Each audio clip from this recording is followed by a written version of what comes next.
we'll just warm up with our grip breaks. So if I can borrow you real quick, just to get your hands moving. So we'll go over all of our series of grip breaks. So we'll start with our partner reaching for our collar. Right, when he reaches for the collar, we want to get our good pistol grip here, and then we're going to use our offhand as tension just for the drill, but obviously when we're live rolls, we want to make sure we're providing tension ourselves. But so here we're going to get our good pistol grip, roll forward. One is that we're going to give tension, and we're going to pull the hand straight away. Notice I'm not pulling down, I want to pull along the track of the gi. So tension, I slide, and then it breaks all the way off. The other one, again, tension on the gi. This time we're going to go up, so we break it through the side of the pinky, so tension, and then we come up, and then lastly, if he's really strong or we just can't find a way out, we're going to take 2-on-1, put the fleshy part to the thumb, and then with our hips and our hands at the same time, we're going to push that away, and then we're going to bring it right back, trying to get that hand across the belt knot. So the first 3, here, down, here, up, and then 2-on-1 to the side, and then bring it straight across. All right, real quick on this. Ready? 1, 2, 3. It's a great question. So I tend to break the grip wherever it's easiest, right? So if the guy has a hand and it's down towards like the middle of the chest here, right? This is really good leverage to come down. It's very difficult leverage to come up. If he's up higher on the collar, or even if he's trying to creep around the edge, right? A lot of times, like I tell you guys to roll your shoulders. Go ahead, hang on. I roll the shoulders to lower the hand. Now it's still hard to press down because it's so high, but now I have leverage and I can actually get underneath and come up. So it really depends on the position of the partner's hand.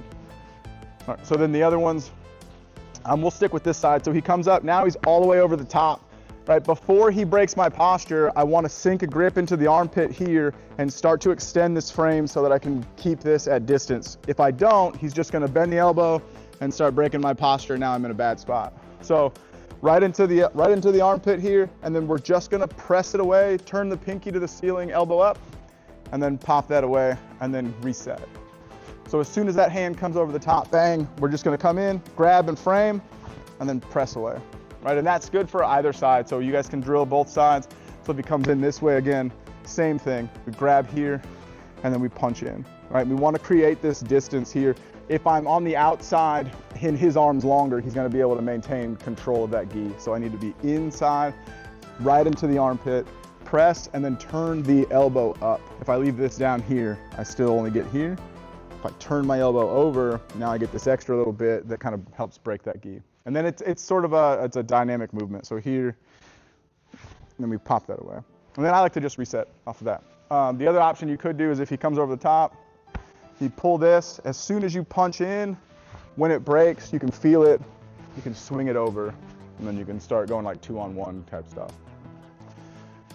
And then the other one, we'll go over our sleeve breaks. So if he has a grip on my sleeve, doesn't matter, but if he comes here, right, there's really only a few ways to do this. I like to bring the hand up like I'm answering the phone, and then I pull with my hip. So I don't just rip my arm away, I use my hip, and it cuts the hand out of the sleeve. And then a lot of times you'll see people who do grip fighting will follow this. So as I do this, he won't leave tension and he'll just follow his hand. He'll just move his body with me. So this grip won't get broken. So in that case, I have to come through, use a pistol grip on the opposite side, apply tension as I turn, and then I can come back in. All right, so those two, there are like, you can do like spinning, you can come around this way. The other one is if you really want to, for some reason, you can grab so that you both have something. I take a step towards my partner, I bring my knee up, I sit on our wrists, and then as I press down, my hand comes off, right? It's a dynamic one. Like you're here and you can't get anything going. You can't, like, even if you're like this, you just stomp the knee away, right? You can just like press down on that guy's forearm. But notice that I have to pick my leg up, so I'm kind of vulnerable to something if I'm not smart or my timing's off. So I like to say right here, this is really the classic one that I like to use, because then I have this pistol grip, and then it's a clear shot to the collar. There's no frame in the way here, and I can get this. Now I'm 2-on-1, and we can do all that stuff that we've done the last couple weeks. Okay. So real quick on the sleeve grips, here, and then just try to go up and rip. And then if he follows, so he's like this, he's moving around really well, tension and rip. And then the last one is 2 sleeves, immediately cross the hands, right? As soon as you get 2 sleeves, it doesn't matter which way you want. I'm right-handed, so it's probably why my right hand leads on top. I just cut over so that the back of my wrist goes towards his knuckles, so I see how I put his wrists together, and then I just press through, right? And even if he hangs on to 1 sleeve, so if he's here and he keeps this, now we're just in that same single sleeve dilemma. We just solved this problem, and then we're here, right? So work those, I don't know, 5 times each. Ready, 1, 2, 3. You can always go to like a C grip on the armpit. So if he comes over the top, right, and like there's just not enough, and like I'm messing too much trying to find material. In the meantime, he's already taken steps backwards and breaking his, and pulling me this way. Really the reaction is just like punch into the armpit. So as soon as the arm comes over, right, it's just a C grip into the armpit, right? This at least stops the damage. And then now I can try to turn over, and if I can't, I'm gonna come 2-on-1 here, and then I'm just gonna turn together. All right, and I'll pull this as I post here, so it makes like a lever, and then I can rip it across, and now I can go 2-on-1. And if he stepped in front, right, the foot's gonna come back, like all the other stuff, so. All right. So one thing I wanted to touch on was from last week. We had talked about the mirrored stance partner, and how we were talking about inside and outside position. So we were here, he had the over and I had the under. Remember, we were talking about being able to clear this grip. We were hitting on the wrist here, and we were pushing and taking the inside. Aggressive or serious top-sided players are gonna punch this hand back across all the time, because this is the leverage they want. Right, so if I punch this over, he's immediately gonna re-grip, right? And so I'm gonna be like doing this, trying to hold it off at bay while I find my opening for an attack. The other option is to use their aggressiveness against them. So if I'm pressing and he's bringing his hand back, I can go into this like cuff grip, and I can bring this here. So now I'm starting to put tension into the chest, and I'm tensioning on the arm. As soon as we start doing this, most people try to bring their arm back because they don't want this to be extended, so they'll start to bend their arm. All I'm gonna do is just take my head, which is connected to his hand, I'm gonna put it to that far hip. When I connect to the far hip, I'm just gonna roll and bring him over this way. And now his grip became a liability, right? Some people call it urigaishi, some people call it yoko wakare, it's kind of up for debate. Don't care what you call it. What I care of is the shape of the throw. And the shape of this throw is that my head is gonna go across his body, and I'm gonna bring his arm with me, and then I'm gonna throw him across my hips. So with no resistance and not really pulling on this, the idea is that I'm here, my head is gonna go to the far hip, and then my feet are gonna go to extension. So actually, so it's here, my head's here, and then I fall underneath, and I roll all the way through, right? So if we get stuck in this position and we're just battling here, we can't do anything, can't clear. Every time I can't get rid of this grip, okay? Pull here, head to the far hip, and then I dive underneath. And I let his weight bring me up, right? Questions on that?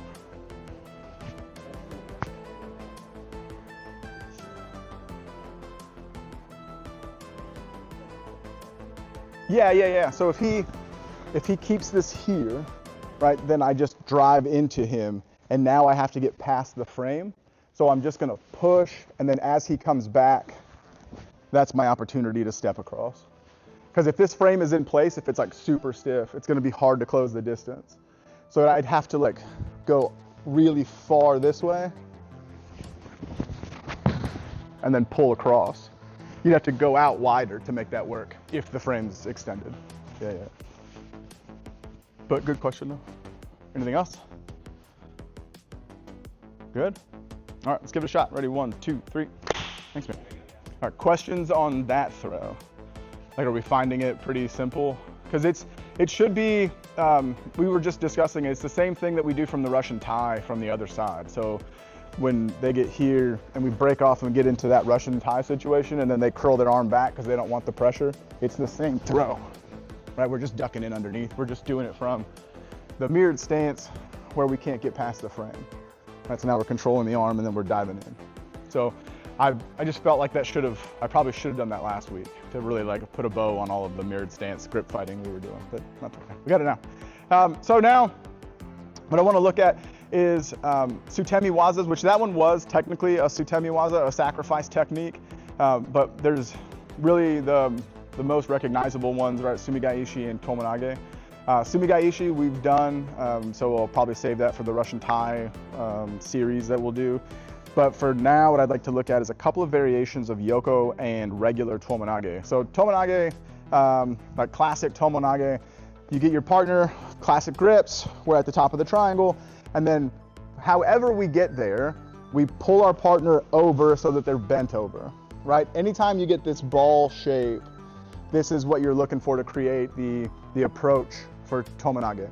If they're straight up and down, and I'm gonna try to put my foot in his belly, it's not gonna work, right? So instead, I pull and I get him underneath.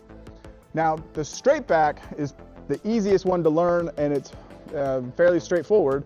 All we're gonna do is take our back foot and we're gonna step to the top of the triangle.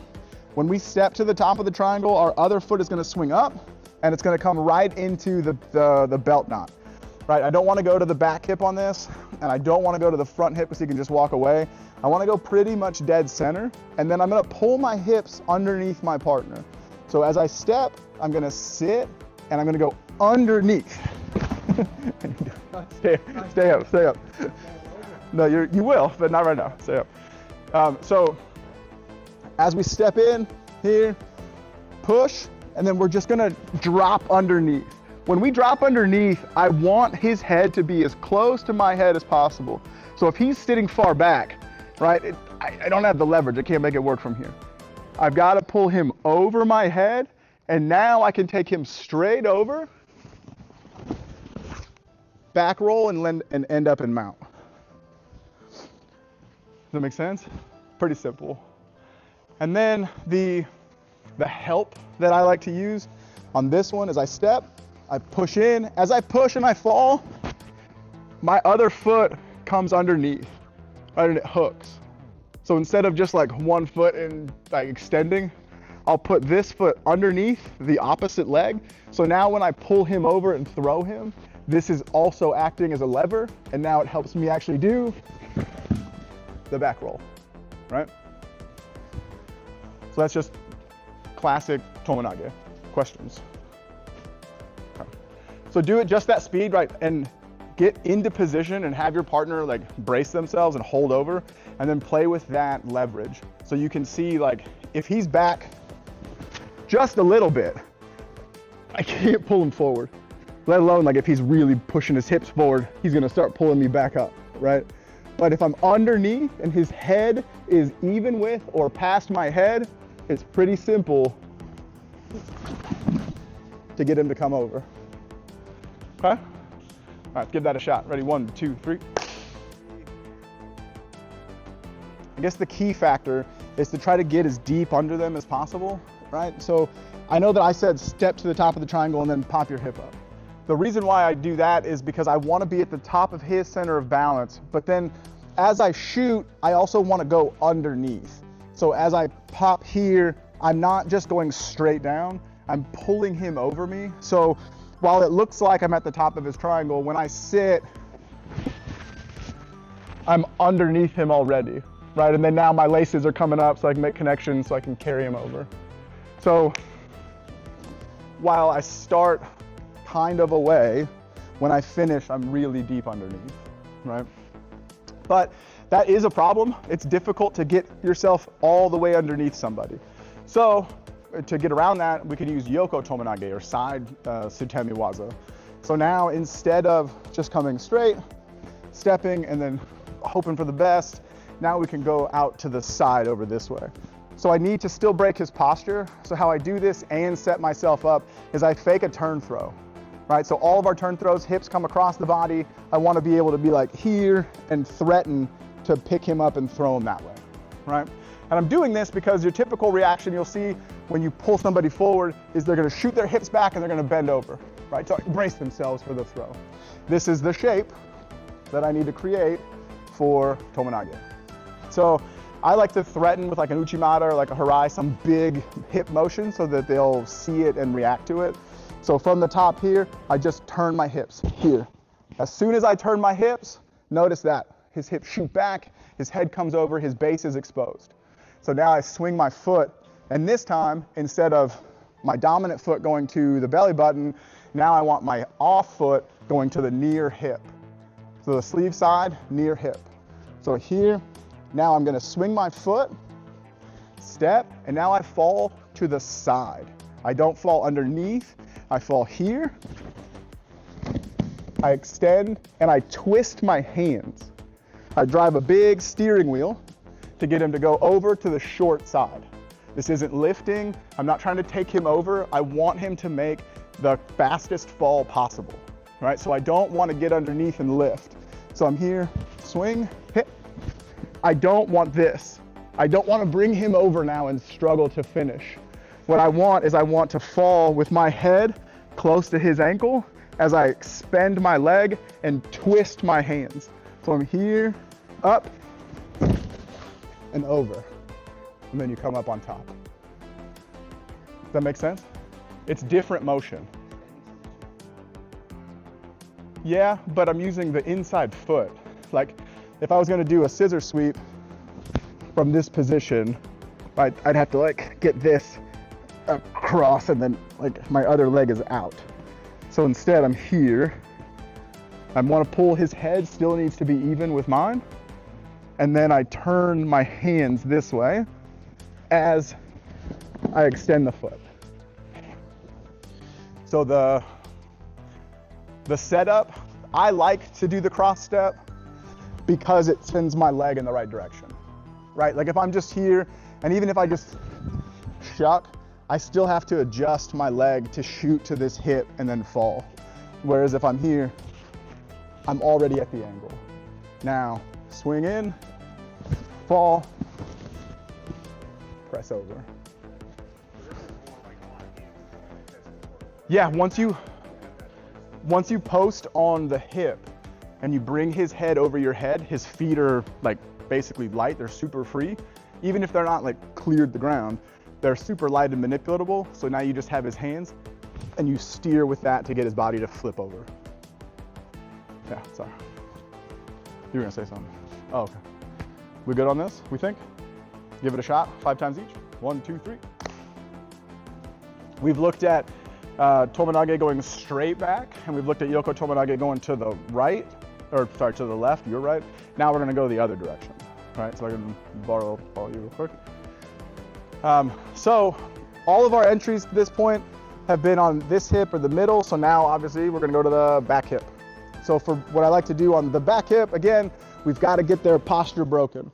So once they're bent down like this, we're making the shape. This is the signature, right? We need to make sure we keep this in our brain. Anytime that our partner is defensive and their hips are back and they're crunched over, they've made the shape of Tomoe Nage, we should be able to fit in and do it. So now it's same kind of technique, but we're gonna go the other way. So I step to the top of the triangle. My foot now, it's my sleeve side foot. It's gonna come in, and we're gonna go to the far back hip, right? So now we went this side and my head fell to that ankle. Now we're gonna go this side and my head's gonna fall to that ankle. So I'm gonna spin the other direction. And this time, instead of trying to make him land short side, I'm gonna take him long side. So I'm here, I'm underneath. As I fall, I'm gonna fall to his ankle. Just stay upright, boom. Right, so again, his head is over my head. Right? As I pull through, I'm gonna take him over the long side, so cross my body. Here, I pull over, I keep tension, lift, and then this one I ride all the way up to mount, right? I like this one because it's the easiest transition to mount. The other ones, like you have to be a little faster. The straight back Tomoe, you gotta hook the laces and roll, and hopefully he doesn't like brace in the middle. This one, if you hit the hip with the foot and the head's in the right spot, you're gonna get carried over. So again, we're here, top of the triangle, right? Break his posture. We just step to the top of the triangle, bring our foot up to the hip, fall to the foot, and carry him right over. Okay? I think we've done this one before, but it's good to review it, and especially in conjunction with all the other versions of Tomoe Nage. So, questions on this one? You see it again one more time. All right. Good. So we're here, break the posture. As soon as I break the posture and the head comes over, I step to the top of the triangle. My foot comes up to the hip and I fall to that ankle, and I just bring him right over, keeping the grips. Good? All right, let's go 5 times each. Ready, 1, 2, 3.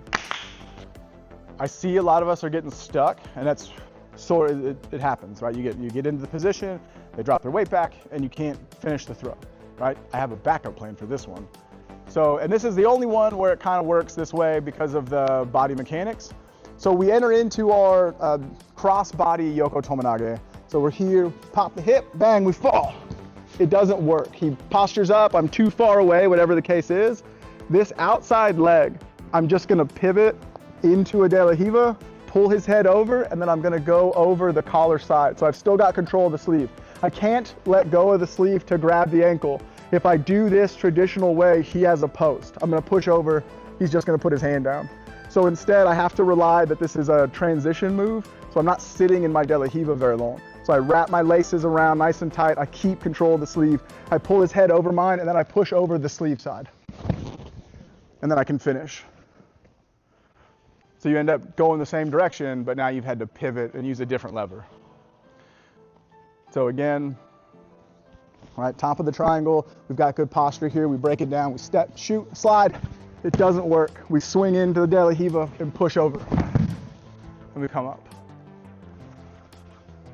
So now you guys have 3 different directions and then a backup plan, right? So you can go straight back, you can go short side, you can go long side, and then you can go de la riva if it doesn't work. Cool? Questions on the de la riva? Yeah, I figured that's the one this crowd would get the most. Okay. All right, so now drill that as well. So now you can tie them both in, right? So you can do the crossbody Yoko and then have your partner resist and then swing into the de la riva and then take them over the short side. Good? All right, let's go 5 each. Ready, 1, 2, 3. Do one more, just because we've got a little bit of extra time. And you guys can drill this one, you can just keep it in your back pocket. So we'll kind of tie everything back together with how we've been doing business. So in a right versus right scenario here, right, we've got our partner with the same foot forward. As he reaches for the collar, real classic stuff we do, pistol grip, trying to get it cross body here. As soon as he goes to try to make contact, that's when I pull and I step to the top of the triangle. Here, my dealer's choice is going to be Kochigari. So I'm gonna go for the inner inside trip. So I take my back foot to my front foot. My front foot's gonna attack this and I'm gonna push back. As he recoils, see how his legs have now changed in that configuration? I no longer have to bait a turn throw. He's already adjusted, so all I have to do now is just pick up my back foot and pivot. Once I pivot, foot on the hip, I fall here, short side. And then we get into that short side Tomoe Nage. Okay? This is a way that you can find an entrance, because you've got to get your partner or your opponent, they've got to break their posture before you can enter. So I can't just do it from straight. And even if I just pull, typically that may not be enough to get a good reaction from my partner. But if I attack the near leg, I punch in, swing. Now we get it, right? Nice Tomoe Nage at the end there. Right, so as soon as we get the change in the legs here, that's the change that we need. Now his posture is broken, his triangle's set up. I just swing, back leg, back hip, right? So that's one way that you can get into this technique. And then the other, if we want to get to the other hip, is from dealer's choice. Obviously, we go Ochigari. Now we're changed here. Step to the top of the triangle, foot on the hip, and we fall to the far ankle, and we take them right over the long side. So everything works from the top of the triangle is my point, right? We get to the top, dealer's choice, change their configuration, and then attack the right hip with the correct foot, send them over. Short side, long side, or maybe even straight back. Right. Okay. All right, so give those a shot real quick, and then that's about it. Ready, 1, 2, 3. Thanks, Ryan.